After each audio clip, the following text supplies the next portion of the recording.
Quest to Succeed. Chapter 22. After about 7 months since Jay and his family came from the village, his younger brother Vikram came to visit them. He was surprised to see the way Jay, Reena, and their baby daughter lived in a quiet environment, with good friends and good people in proximity. There was a happy encompassment in the house. They cooked the right but simple vegetarian food. They ate clean, nourishing meals. Jay bought fresh cow milk every day from the next door resident who kept cows and sold milk.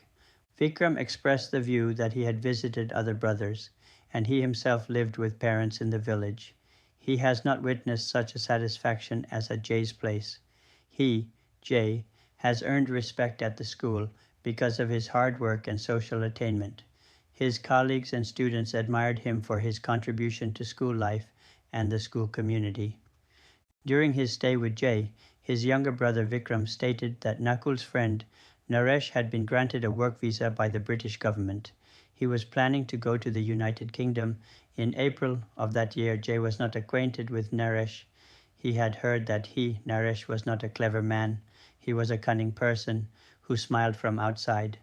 It was difficult to know him and assess his personality.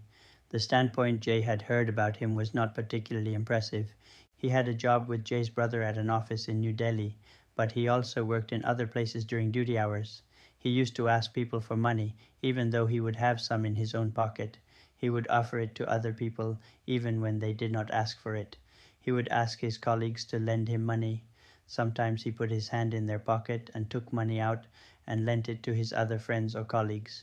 He never imparted his own money to anyone at any time. Still, he behaved like a helpful and caring person. Anyway, what interested Jay was the method Naresh received his visa. Did he have any special qualifications or a sponsorship from the United Kingdom? Vikram told him that his employment voucher was for migration from India to Britain. No conditions were attached. This aroused a curiosity in him. He thought that one day he would like to go abroad, possibly to Britain, because he knew English language, which could facilitate him to adjust in a new country. In the short run, however, Jay wanted to move to live and teach in Delhi. An opportunity became available within a month when a temporary teacher's vacancy emerged at Nitin's school in Old Delhi. A permanent teacher had taken 3 months' leave to prepare for and take his examination. It was a temporary position for 3 months. There would, however, be 3 new teachers' vacancies in the next academic year. The school was expanding its student numbers and classes. With Jay's experience of teaching at that school, he would certainly be made permanent. He, however, would not be paid for the summer holiday. Jay considered the position very carefully. There were advantages and disadvantages in this change. He would have to give up his permanent teaching job in Somanpur and would not be paid when school closes for the summer holiday. He had no time to give 3 months' notice to his current school. He would therefore have to pay 3 months' salary to the school in Somanpur. It was impossible to take a decision without more information. He decided to go to Delhi to discuss the details with the school authorities and members of the family there. In Delhi, he taught for a whole week at that school. The school authorities offered him a temporary position as a teacher. Over the weekend, he returned to his old school in Rajasthan. He discussed it with his wife Reena, who expressed no opinion. She was expecting their second child. Jay felt that there would be relatives in Delhi to look after her in her pregnancy and at the time of childbirth, though his landlady attempted to persuade them not move to a new place at that time. She would look after Reena like her own daughter. She had done so in the past when another teacher lived in the flat a few years earlier and they had a new child. Jay, however, decided to grasp this opportunity to teach in Delhi. Without giving 3 months' notice required by his school, he left Somanpur. Of course, he went to see the headmaster and other colleagues and returned the library books. He paid all the bills in advance and decided to pay 3 months' salary in place of notice required by the school. He did really ask his headmaster whether he could take 3 months' leave without pay to try out at a Delhi school. He refused to help. Jay packed his belongings and left for Delhi with his family. Temporarily, they stayed with his brother Nakul. Jay started to go to the new school by train. The journey was time-consuming. The trains were always packed and crowded. He, however, had no choice but to travel by train. His wife and daughter stayed at Nakul's house. Reena had to do the domestic work at his place, even though she was to give birth to a child in a few days' time. She had no time to relax and rest. After 6 weeks, Naresh was to depart for London in the United Kingdom. He resigned from his job and was looking for someone to take over his private tuition, which he provided to students who attended English medium schools. He helped them with their homework. Naresh felt that only Jay could teach through English medium among all the people he knew. He asked Nakul if Jay would be interested in taking over his work in providing private tuition to these students. Jay went to visit the children at their houses and started to assist them with their homework. He discovered that Naresh did not properly support the children. They feared his tall stature. They often kept quiet, even in their own homes. Naresh was not a trained or qualified teacher. He worked in an office and had no knowledge of child psychology or child behavior and how to be accessible to children. Nevertheless, Jay started to teach them because he needed money at that time. He was not to be paid any salary by the school for summertime. In one sense, he lost 3 months' summer pay and had to pay back 3 months' salary to his old school. He managed to do all that without any help from the family. He paid in full for his family's residence and food to Nakul. Jay was busy during the summer period. He not only took over Naresh's private teaching, but he also agreed to do 2 more hours of tuition in other locations. He used to travel from one side to another area in the summer heat of Old Delhi. He continued to work hard despite the hot and scorching weather. During the summer period, he sent his wife and children to live with Reena's parents in the village about 50 miles north of Delhi. The village climate was comparatively cool because of the nearness of the Himalaya mountain ranges. Her parents and brothers were delighted to have them in their house. They looked after them without any payment. The village environment was also good for their children, with an open courtyard and cool breeze. They avoided the hot temperature of Delhi. Jay continued to live with Nakul and paid all his earnings to him, rather than just for his food and lodge. He felt that no one should question him, that he lived with his elder brother without proper payment. Moreover, he did not know how much he should pay. It was for Nakul to work out the expenses for one person. He should not have taken all his emolument, which Jay realized for the expenses of his family. At that time, he was living on his own as a single person at Nakul's house. Nakul, as a gluttonous man, was glad to take money from anyone, whether he deserved it or not. After the summer break, when the school opened for the new session, Jay was evaluated by the school authorities and was offered a permanent position. His teaching experience and work at the school facilitated his appointment. On receiving full-time employment at the school in Delhi, he gave up part of the private teaching and kept only 3 hours of tutoring in 3 different houses. He still needed the money in order to start a life in Delhi, the capital city of India. During the vacation, though, he felt lonely. He did not visit his family at his in-laws or his own parents in the village. In the autumn, he first went to see his mother and father. In the 3rd week of the month, during the school break, he went to his in-laws' village and brought his family back to Delhi. After staying for a few more days with Nakul, he rented a flat in the nearby locality and started to live a family life with his wife and 2 children. When they moved to the new place in northeast Delhi, Jay did not have much money left in his pocket because he used to pay all his proceeds to Nakul. It was middle of the month. The rent was 40 rupees, about 3 British pounds, a month. He had only 20 rupees with him, which he paid as a deposit to the landlady, who accepted it. She allowed him and his family to move into the flat.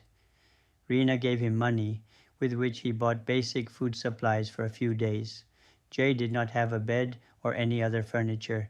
They all slept on the floor. Residents in the house noticed that the young children were sleeping on the bare floor. They gave Reena a small bed for the children to sleep on. A few days later, Jay received his salary and paid full rent to the landlady for the whole month and 1 month's deposit, which was customary in Delhi at that time. He bought food supplies and a bed. Jay could not work out why Nakul was taking all his money, even though his income was more than his salary in Rajasthan, where he lived with his wife and daughter and met all the expenses and had money left with him at the end of the month. Later, Jay discovered that there was another family in the same situation, where a younger brother lived with his elder brother, who was, however, charging only 10 rupees for the room and 15 rupees for food of his younger brother, 25 rupees in total. Jay was paying 10 times of that because of his ignorance and Nakul's rapacity, greed, and acquisitiveness.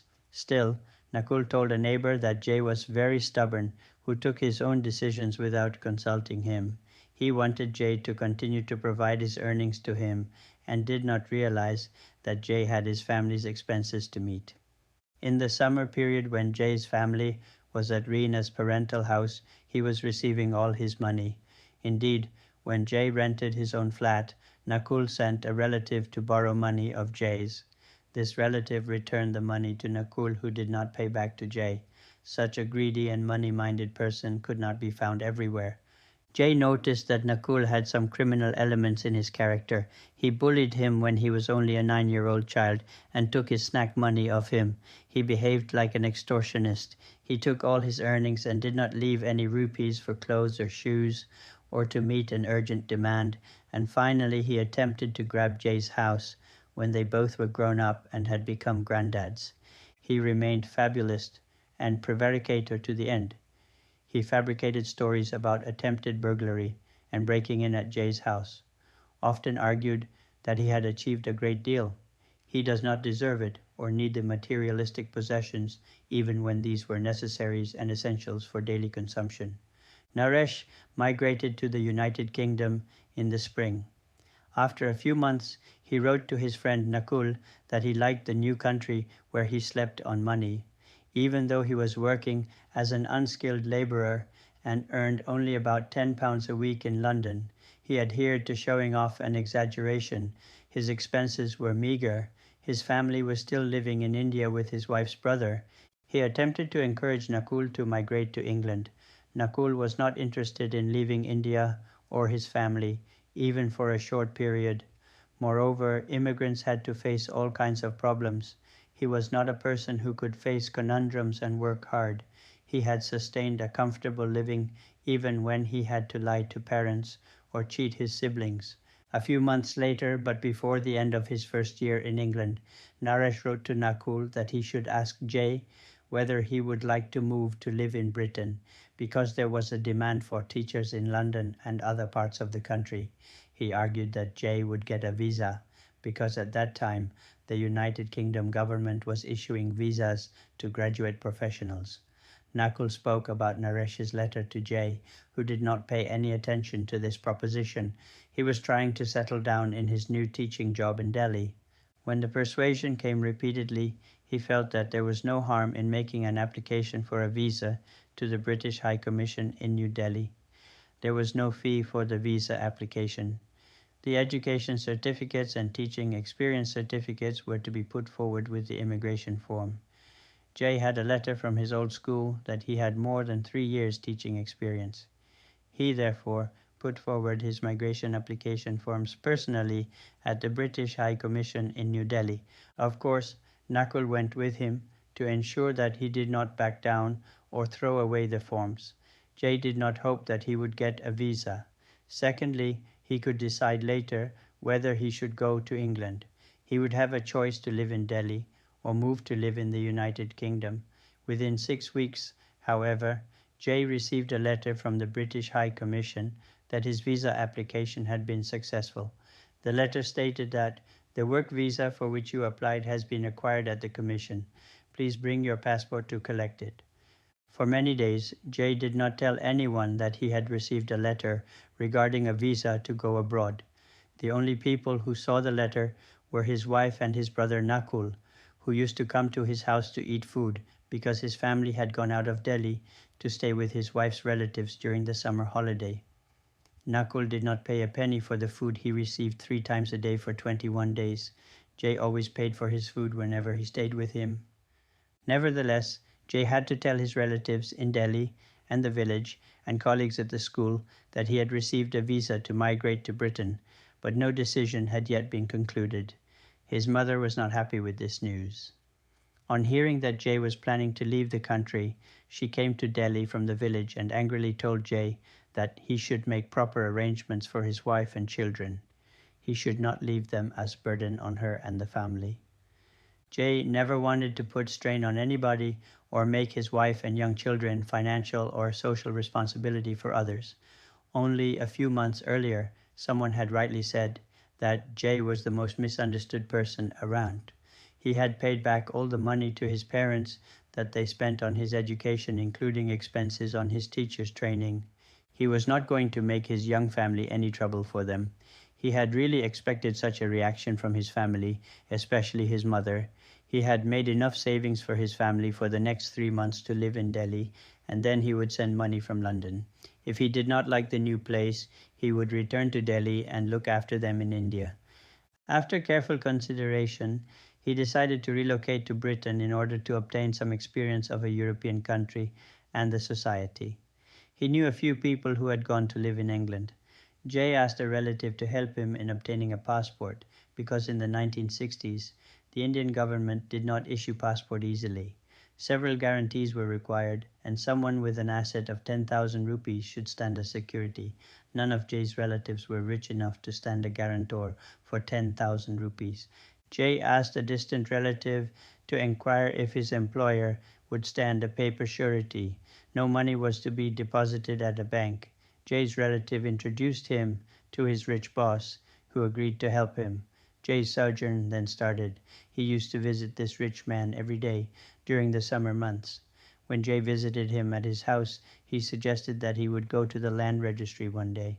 He used to tell stories that he himself wanted to go to London in the 1950s. He, however, laid a condition on Jay for the guarantee.